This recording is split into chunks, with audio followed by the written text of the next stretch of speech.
TVK தனியா தான் இந்த தேர்தலை எதிர்கொண்டாங்க. இதுல தனிப்பெரும் கட்சியா 108 தொகுதியில வெற்றி பெற்ற பிறகு ஆட்சி அமைக்கிறதுக்கு மெஜாரிட்டியான 118 சீட்டுக்கு 10 சீட்டு குறைவா இருந்ததுனால காங்கிரஸோட உதவியை கேட்டாங்க. காங்கிரஸும் திமுக கூட்டணியிலிருந்து மதசார்பற்ற கூட்டணியிலிருந்து விலகி விஜய் அவர்களுக்கு ஆதரவு தெரிவிச்சது இல்லையா? இதுல திமுக பயங்கர அப்செட்.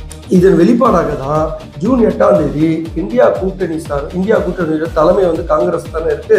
அவங்க தலைமையில இந்தியாவில் உள்ள இந்தியா கூட்டணியில் அத்தனை கட்சி தலைவர்களும் கலந்துக்கிறாங்க. அதுல திமுக கலந்துக்க மாட்டேன்னு சொல்லி அந்த தலைமையகம் ஒரு முடிவு எடுத்துச்சு. இந்த முடிவு விஜய் அவர்களுக்கு செம்ம சந்தோஷத்தை கொடுத்துருக்கு. எப்படின்னு பாக்குறீங்களா? இந்த கூட்டணியை உடைக்கிறதுக்காக எவ்வளவோ கஷ்டப்பட்டாங்க அதிமுகவை சேர்ந்தவர்களும் சரி, அதிமுக சேர்ந்த கூட்டணி கட்சிகளும் சரி. ஆனா உடையவே இல்லை. ஆனா விஜய் அவர்கள் இந்த கூட்டணியை முதல் முறையா உடைச்சிட்டாரு. அதுலயுமே அவருக்கு ஒரு சின்ன அதிர்ச்சி காத்திருந்தது. என்ன அப்படின்னா, டெல்லி, அதாவது இந்தியா கூட்டணியில காங்கிரஸ் டெல்லி தலைமை என்ன சொல்லிச்சுன்னா, நாங்க தமிழகத்துலதான் டிஎம்கேவோட கூட்டணி இல்லை, ஆனா இந்தியா கூட்டணியில திமுக தொடர்ந்து பயணிக்கும் அப்படின்னு சொல்லியிருந்தாங்க. இது விஜய் அவர்களை ரொம்பவே சாக்காக்குச்சு.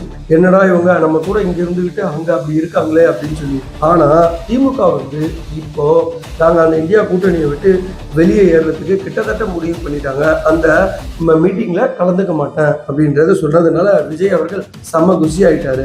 அதனாலதான் என்ன பண்ணாருன்னா, திரு ராகுல் காந்தி அவர்கள் இங்க ஒரு ராஜ்யசபா சீட் இருக்கு இல்லையா, திரு சண்முகம், அதிமுகவை சேர்ந்த திரு சி.வி. சண்முகம் ராஜினாமா பண்ணதன் அடிப்படையில ஒரு சீட்டு வேக்கெட் வந்தது. அந்த ஒரு சீட்டு தான் காங்கிரஸுக்கு பிரவீன் சக்கரவர்த்திக்கு கொடுத்துட்டாரு. ஸோ ஏன் கொடுத்தாருன்னு இப்ப தெரியுதா?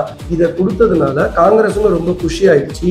இப்போ இந்தியா கூட்டணியில இடம் வேக்கண்ட் வந்துருச்சு. ஸோ அந்த கூட்டணியில தேசிய அளவுல டிவிகே பங்கு எடுக்கணும்னு சொல்லி அதோட தலைவர் திரு விஜய் அவர்கள் பயங்கரமா ஒரு மாஸ்டர் பிளான் போட்டிருக்காரு. என்ன அப்படின்னா, வருகின்ற நாடாளுமன்ற தேர்தலில் 2029ஆம் ஆண்டு வருது இல்லையா, அதுக்குள்ள தென்னகத்தில் உள்ள பிராந்தியத்தில், அதாவது கேரளா, கர்நாடகா, இந்த பகுதியிலலாம் பாத்தீங்கன்னா தன்னுடைய கட்சியை விரிவாக்கணும்னு பிளான் பண்ணியிருக்காரு. அதாவது டிவிகேவை கேரளா, கர்நாடகா இந்த மாநிலத்திலாம் ஆரம்பிக்கணும், இந்த கட்சியை இன்னும் மேலும் விரிவடைக்கணும் அப்படின்னு நினைக்கிறாரு. அதன் மூலமா நாடாளுமன்ற தேர்தலில் போட்டியிட்டு தென்னகத்திலிருந்து ஒரு பெரும் கட்சியாக நாடாளுமன்றத்தில், அதாவது தேசிய அளவில் பங்கு எடுக்கணும் அப்படின்றது அவரோட ஐடியாலஜி. ஸோ அதுக்கு இப்போ ஒரு எதிர்கட்சி, டெல்லியை சேர்ந்த ஒரு எதிர்கட்சி நமக்கு துணையா தேவை, நமக்கு எல்லா விதத்திலையும் துணை நிற்கணும் இல்லையா? அந்த அடிப்படையில் இந்தியா கூட்டணியில டிவிகே